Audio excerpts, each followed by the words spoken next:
Friends, welcome to best consulting services. இன்றைக்கி நம்ம என்ன பார்க்க போகிறோம் அப்படின்னா, ஜிஎஸ்டி வரி வந்து அதிரடியாக வந்து குறைச்சிருக்காங்க. அதை பற்றி தான் இந்த பதிவில் பார்க்க போகிறோம். எந்தெந்த பொருட்களுக்கெல்லாம் வந்து ஜிஎஸ்டி வரி குறைஞ்சிருக்கு, எதெல்லாம் வந்து நமக்கு பயனுள்ளதாக இருக்கும் அப்படிங்கிற பற்றி இந்த பதிவில் பார்க்கலாம்.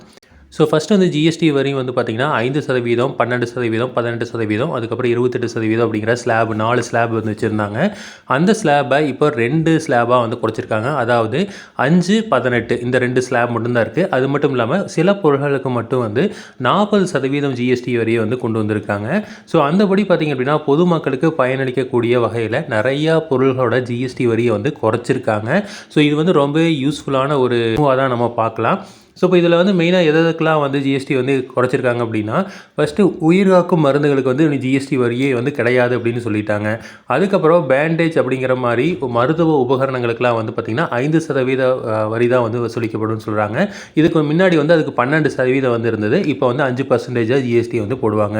நெக்ஸ்ட்டு வந்து ஏசி, டிவி, காரு இதுக்கெல்லாம் வந்து 28% இருந்தது ஜிஎஸ்டி. அதை வந்து இப்போ 18% வந்து குறைச்சிருக்காங்க. அதே மாதிரி டிராக்டர், விவசாய உபகரணங்கள்லாம் இருக்குது. அதுக்கு வந்து ஜிஎஸ்டி வரி வந்து 5% வந்து குறைச்சிருக்காங்க. இது முன்னாடி வந்து 12% இருந்தது. இப்போது 5% வந்து குறைச்சிருக்காங்க.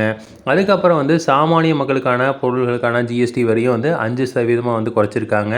அதாவது பால், ரொட்டி, சப்பாத்தி போன்ற பொருட்களுக்கு ஜிஎஸ்டி வரியே கிடையாதுன்னு சொல்லிட்டாங்க. ஒரு சில பொருட்களுக்கு வந்து ஜிஎஸ்டி வரி 12% 5% வந்து குறைச்சிருக்காங்க. அதே மாதிரி சோப்பு, ஷாம்பு, டூத் பேஸ்ட்டு இதுக்கெல்லாமே வந்து 5% ஜிஎஸ்டி வரி வசூலிக்கப்படும் சொல்லியிருக்காங்க. அடுத்து வந்து 350cc இருசக்கர வாகனங்கள், அதுக்கப்புறம் சொகுசு கார்கள், அதுக்கப்புறம் தனியார் பயன்படுத்தும் விமானங்களுக்கு மட்டும் 40% ஜிஎஸ்டி வந்து கொடுத்துருக்காங்க.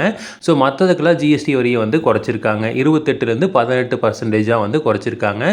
ஸோ இதனால் வந்து காரு, பைக் எல்லாமே வந்து ரேட்டு குறையறதுக்கு வாய்ப்புகள் நிறையா இருக்குது. 28%லேருந்து 10% குறைச்சி 18% மாற்றிருக்காங்க. அதுக்கப்புறம் வந்து ஆட்டோ வாகனங்கள் மீதான ஜிஎஸ்டி வரியும் வந்து 15% குடிச்சிருக்காங்க. இது வந்து 28% இருந்தது. இதை வந்து 18% குறைச்சிருக்காங்க. சரி, நெக்ஸ்ட் வந்து நொறுக்கு தீனி, வெண்ணெய் இதுக்கெல்லாம் வந்து முன்னாடி வந்து 12% வரி விதிச்சிட்டு இருந்தாங்க. ஸோ இப்போ வந்து அதுக்கு 5% தான் ஜிஎஸ்டி வரி அப்படின்னு சொல்லியிருக்காங்க. நெக்ஸ்ட் வந்து பான் மசாலா, சிகரெட்டு, குட்கா, ஜர்தா, அடுத்தது வந்து கார்பனேட் குளிர்பானங்கள், சோடா இதுக்கெல்லாம் வந்து 40% ஜிஎஸ்டி வந்து போட்டிருக்காங்க. இது வந்து ஒரு சூப்பரான ஒரு முடிவு தான். ஏன்னா வந்து இந்த மாதிரி பான் மசாலா, இந்த குட்கா இதெல்லாம் போதைப் பொருள்கள்லாம் வந்து பயன்படுத்தக்கூடாது. இதை பயன்படுத்தணும் அப்படின்னா அதிக காசு போட்டு வாங்கணும் அப்படின்னாவே நிறைய பேர் வந்து இதை பயன்படுத்துறதை வந்து குறைப்பாங்க. அப்படிங்கிறதுனால இதுக்கு 40% போட்டிருக்காங்க. இது வந்து ஒரு நல்ல மூவாக தான் நம்ம பார்க்குறோம். ஸோ மெயினாக பார்த்திங்க அப்படின்னா நிறையா விஷயங்களுக்கு வந்து ஜிஎஸ்டி வரி வந்து குறைச்சிருக்காங்க. இதில் சிமெண்ட்டை பற்றி சொல்லவே இல்லை. நிறைய பேர் வந்து சிமெண்ட்டோட ஜிஎஸ்டி வரி குறையும்னு சொல்லிட்டு இருந்தாங்க. பட் இது வரைக்கும் சொல்லலை.